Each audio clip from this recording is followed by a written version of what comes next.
Salut, nouvelle question. Prends ton tout pour de l'acquis.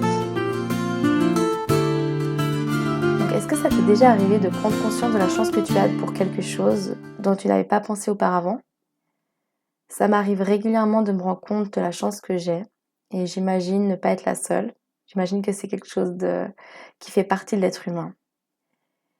Heureusement, on peut se rappeler de temps en temps. En tout cas, il y a quelques années, je faisais des exercices d'étirement chez moi à la maison. C'était peut-être un peu de yoga, mais en mode flemmard. Donc j'étais assise par terre, les jambes allongées devant moi. Et là, j'ai vu mes pieds. Waouh! C'est dingue, j'ai des pieds, en fait. C'est fou ce que je peux faire avec. Marcher, courir, danser, faire tout un tas de sports. Et partant de ce constat, j'ai halluciné aussi de mes jambes, de mes bras, de mes mains, de tout mon corps. Et puis, je me suis rendu compte que c'était quand même incroyable d'avoir un corps. C'est comme si, en fait, je prenais du recul. C'est comme si, peut-être on peut dire comme ça, comme une image, j'étais que mon âme et je me rendais compte d'où j'étais en fait et ce que j'avais pour me mouvoir, pour vivre, pour respirer, etc. Et effectivement, donc c'est notre propriété et c'est pour ça qu'on se doit d'en prendre soin. Donc on en parle beaucoup, donc de s'alimenter sainement, de bouger. Et puis aussi, je vais parler d'un tabou en s'automassant. Bon, ok, c'est pas vraiment un tabou, mais c'est pas nécessairement une évidence pour tout le monde non plus. Parce que oui, peut-être que tu as déjà essayé le massage, enfin, j'espère pour toi que tu as déjà été massé dans ta vie. Et puis, c'est vrai que c'est agréable. Enfin, en tout cas, il y a des gens qui aiment pas, je pense. Comme pour tout, en fait, il y a toujours des petites exceptions comme ça intéressantes, comme des gens qui aiment pas le chocolat. On se dit, mais pourquoi? Comment c'est possible? Mais c'est rare, mais ça existe. Et donc, il y a des gens qui ne doivent pas forcément aimer les massages. J'aimerais d'ailleurs bien comprendre un jour, enfin, entendre le pourquoi du comment, parce que franchement, ça me dépasse. Mais par contre, s'automasser, c'est hyper cool aussi. Et pour ça, il faut le vivre. Pour ça, il faut prendre ses mains et se masser. Et en fait, ce qui est cool, c'est que déjà, ça permet de se découvrir et aussi les sensations. Et, euh, et avant ça aussi, c'est vrai qu'il y a une étape dont on ne peut pas échapper, qui est l'étape d'être seul. Pour avoir déjà l'idée, en fait, ou pour avoir le temps, je sais pas comment le dire. Après, on n'est jamais vraiment seul, puisque justement là, on serait avec soi, on est avec soi-même. Donc ça, on peut avoir l'impression d'être seul, mais finalement, c'est pas le cas.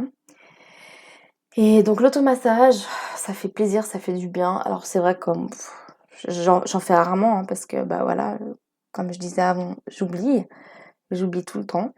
Mais par contre, j'aime. Et donc j'ai remarqué aussi, comme ça, quand je me suis massée, que quand je faisais délicatement du bout des doigts le haut de mon dos, comme si je l'effleurais, au bout d'un moment, j'ai une sensation de chaleur, douleur à certains endroits. Et je me dis que c'est comme si ces endroits-là, en fait, ils avaient besoin de guérir. Après, c'est un mystère, hein, je sais pas pourquoi, c'est ce que je me dis, en fait. Hem, Pareil, une autre fois, dans le bain, je voyais mes jambes à travers l'eau turquoise et je me suis dit: «Waouh!» Non, mais ce que je veux dire, c'est que je me rends compte encore à nouveau d'avoir un corps, en fait. C'est comme si on oublie parce que, voilà, on est dans la tête, on réfléchit, on pense à des choses et tout. Et quand on reprend conscience qu'on est dans un corps, en fait, incarné, c'est quand même une dinguerie, quoi. Et il est vrai qu'on a tous un corps différent, que l'on entretient par des activités sportives. J'ai envie d'ajouter raisonnable. Et donc on peut modeler aussi d'une manière naturelle, j'ai envie de dire. Et oui, je parlais d'avant de réfléchir. C'est vrai que l'intellect, c'est intéressant. Lire, écouter, découvrir, apprendre. Mais négliger son corps, c'est un crime. Vraiment, il faut des fois qu'on se rappelle qu'on n'est pas qu'une tête, quoi. Notre corps, en fait, c'est un temple. Le temple de l'homme. C'est le titre d'un livre par rapport à un temple égyptien. Une autre liée en fait au corps, ce que l'on prend aussi pour de l'acquis, c'est notre santé. Donc c'est bien connu, quand tout va bien, on n'a pas mal, voilà, ça paraît normal, on va dire. Et dès que l'on est malade, dès qu'on se fait mal quelque part, là on se rend compte en fait. Là on se rend compte qu'il y a un endroit qui fait mal. Et on peut comparer avec quand il n'y avait pas ça, quand on était sain. Et on peut se rendre compte de notre chance quand tout va bien. Et il y a quelques semaines, c'est ce qui s'est passé, j'ai eu une angine. Ça m'était pas arrivé depuis au moins 10 ans, quoi. Et là, elle était quand même assez carabinée. Donc j'avais du mal à manger. En fait, je pouvais pas manger. J'avais de la peine à boire pendant plusieurs jours. J'avais du mal à dormir. Et puis j'ai été plusieurs fois dans un centre médical. Donc je me suis rendu compte qu'avec le peu que j'avais, qui était déjà bien embêtant, j'ai été plusieurs fois dans un centre médical et à la pharmacie et tout. Et je me disais, les gens qui sont maintenant dans des pays en guerre, qui ont pas d'hôpitaux, d'accès aux hôpitaux, etc. C'est... Waouh, c'est... Ouais. Et donc j'ai vraiment besoin de me rappeler de cette chance que j'ai d'être en bonne santé, de me sentir bien dans mon corps, dans ma tête, et pour que j'en profite, en fait. Bah, de ma jeunesse aussi, du fait que, voilà, je peux courir, danser, me balader, voyager, en fait, me balader en nature. Vraiment, vraiment, vraiment, c'est important parce que le temps passe vite, tellement vite. Et je rebondis sur une autre chose aussi que l'on prend pour l'acquis, comment on dit? Et je rebondis sur une autre chose que l'on prend pour de l'acquis. La paix dans nos pays, dans nos quelques pays qui sont prospères actuellement.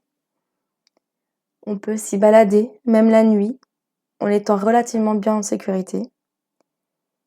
Et je suis aussi encore obligée de refaire le parallèle parce que en regardant les informations, chaque jour, depuis plusieurs mois, on peut se rendre compte de la chance qu'on a aussi à plusieurs niveaux. Et quand on fait la comparaison, par exemple, avec Gaza actuellement, où toute cette population tente de survivre désespérément, malgré les bombes, la destruction des villes. Et là, maintenant, j'ai le loisir de parler, de raconter mes petites anecdotes en sécurité, chez moi, avec de l'eau, à profusion, de la nourriture en abondance, un accès à la santé, l'éducation, un emploi, à des activités diverses et variées au même moment. Des gens se font bombarder. Ouais, ça me désole. Ouais, c'est attristant, quoi. Et désespérant aussi, pour le coup.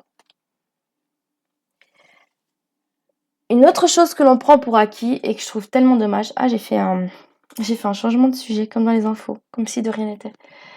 Le ciel, les oiseaux et les nuages. Contempler le ciel, et on va élargir, contempler la nature, que ce soit un bois, un arbre, une forêt, un renard, un champignon, une feuille, le vent soufflant, une toile d'araignée. C'est un des plus grands privilèges. Parce que c'est le luxe ultime, c'est avoir le temps et le passer dans un bel endroit. Donc qu'est-ce qui peut être en compétition avec une balade en forêt, une baignade dans une mer cristalline, la contemplation d'un coucher de soleil sur une plaine d'herbes et d'arbres? Voilà, c'est bien ce que je pensais. À ce propos, t'es-tu déjà demandé ce qu'étaient les levées et couchers de soleil? Je te laisse méditer dessus en regardant ces quelques images de coucher de soleil devant chez moi. Okay. Une chose que je regrette énormément, c'est qu'on prenne notre planète Terre pour de l'acquis et même l'espace autour. Cette pollution, non seulement de l'air qui nous tue, nous rend malade, mais aussi de l'eau, des sols, tous ces paysages défigurés. Ça, c'est une aberration. Parce que là, il y a une poignée d'hommes qui se permettent de détruire notre précieuse planète pour leur profit. Et certains essayent de s'y opposer, mais malheureusement sans succès. Il y a l'exemple flagrant de la forêt amazonienne, mais il y a aussi aux échelles régionales, les bois, les plaines, les littoraux, etc. Il y a aussi les autres que l'on prend pour de l'acquis. On oublie que la mort existe ou que les relations nécessitent d'être entretenues correctement. On pense que les gens seront toujours là, on critique nos parents, on se dispute avec nos frères et sœurs. On arrête une amitié pour 3 fois rien, on néglige son partenaire. On prend aussi nos plantes d'intérieur et nos animaux pour de la décoration.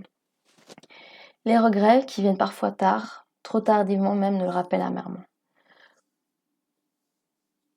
Pourtant, ne dit-on pas que les relations sont les plus grandes sources de bonheur? En même temps, savoir aimer demande beaucoup, une grande force intérieure, la sagesse, être présent, passer du temps ensemble et d'autres ingrédients. Y a-t-il des choses que l'on ne prenne pas pour acquis? Semblerait que non. Il reste à conclure que l'on prend tout pour de l'acquis. Et ce tout est la création donnée, un amour inconditionnel. Quelle est la solution?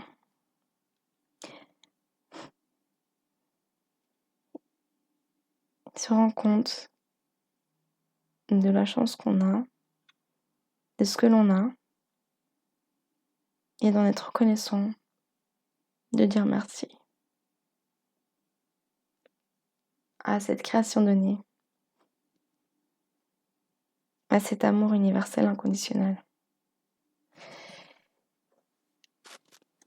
Ah oui, et aussi s'il y a des choses que j'ai oubliées, que l'on prend pour acquis, n'hésite pas à le partager, et si aussi tu n'es pas d'accord avec certains points ou avec tous, d'expliquer en fait. Ça nous apporte de l'eau au moulin. Ok, salut, à bientôt.